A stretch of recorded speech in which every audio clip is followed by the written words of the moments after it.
हमारे प्यारे नबी के साथ फरिश्तों ने ऐसा क्या किया जिसे देखते ही बीबी हलीमा का दिल कांप उठा और उन्होंने नन्हे मोहम्मद को वापस बीबी आमिना को क्यों सौंप दिया, चलिए जानते हैं। बीबी हलीमा ने नन्हे मोहम्मद सल्लल्लाहु अलैहि वसल्लम को सीने से लगा लिया और घबराकर हारिस से बोली, मुझे डर है कि कहीं कोई बड़ी आजमाइश ना आ जाए, बेहतर है कि हम इसे इसकी माँ के पास पहुँचा दें। चलो हारिस मक्का लौटते हैं। सफर शुरू हुआ। रेगिस्तान की रेत पर ऊंट धीरे धीरे चलता रहा। रात में ठंडी हवा और चमकते तारे गवाह थे कि बीबी हलीमा नींद में भी उस अमानत को सीने से लगाए रखती थी। जब मक्का आ गया तो बीबी हलीमा ने ऊंट को रोका, हुजूर सल्लल्लाहु अलैहि वसल्लम को हाथ से थामा और बीबी आमिना रहमतुल्लाह अलैहा के घर पहुंची। दरवाजा खटखटाया तो बीबी आमिना रहमतुल्लाह अलैहा बाहर आई। उनका चेहरा नूर से चमक रहा था। बीबी हलीमा ने कांपते लहजे में कहा, ए आमिना, मैं आपको आपका बेटा वापस कर रही हूँ। मैं डर गई हूँ, रेगिस्तान में उसके साथ अजीब वाकया हुआ। उसके सीने को चीर दिया गया और फिर सिल दिया गया। मुझे लगा कहीं कोई मुसीबत ना आ जाए, ये बच्चा मेरे बस का नहीं है।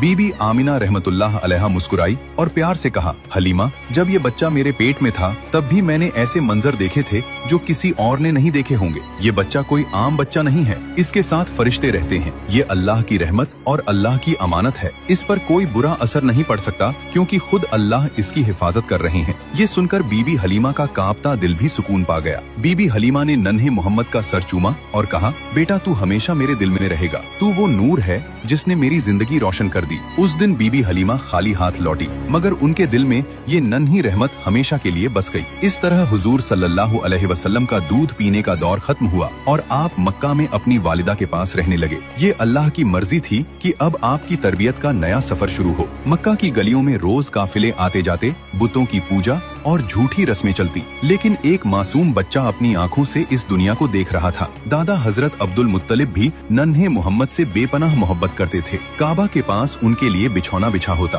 आम बच्चों की हिम्मत नहीं होती वहाँ बैठने की, लेकिन जब नबी पाक आते सीधे दादा के पास बैठ जाते। लोग रोकते, नौकर हटाने की कोशिश करते, मगर हजरत अब्दुल मुत्तलिब कहते, छोड़ दो मेरे बेटे को, अल्लाह की कसम इस बच्चे का मकाम बहुत बड़ा है। फिर वो प्यारे नबी सल्लल्लाहु अलैहि वसल्लम को गले लगाते, सर पर हाथ फेरते और उनके साथ बिताए पल में अजीब सा सुकून महसूस करते, जैसे ये बच्चा उनके दिल का सुकून हो। सुभान अल्लाह। अल्लाह ने अपने नबी सल्लल्लाहु अलैहि वसल्लम को खुद पाक और महफूज रखा। यही उनकी अजीम शान और मकाम है। अगर आपको भी नबी पाक से सच्ची मोहब्बत है तो दिल से लिखें सुभान अल्लाह। और इसका अगला पार्ट देखने के लिए हमारे चैनल को सब्सक्राइब करना न भूलें।